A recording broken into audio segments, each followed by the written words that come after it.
மாது வந்திருக்கேன். நான் மாது வந்திருக்கேன். ஒருத்தண்டா இங்கே நான் கிடக்குறேன். அப்புறம் என்ன மாது வந்திருக்கிறேன், மாது வந்திருக்கிறேன். மாது வந்திருக்கேன்னு சொன்னா அம்மா புரியும்டா. டேய், சோறு வேணும்னா அம்மா தாயே சோறு போடுங்கன்னு காண பிச்சை எடுக்கிறதுல கௌரவம் இல்லடா.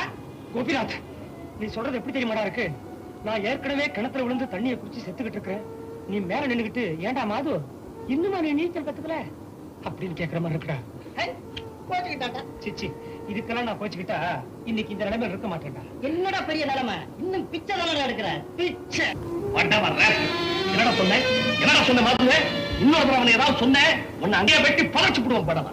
டேய், அவன் எல்லாருக்கும் தான் உடம்ப செருப்பா தைச்சு போட்டு உழைக்கிறான்டா. அதனால அவனுக்கு சோறு போடுறாங்க, சாப்பிடுறான்.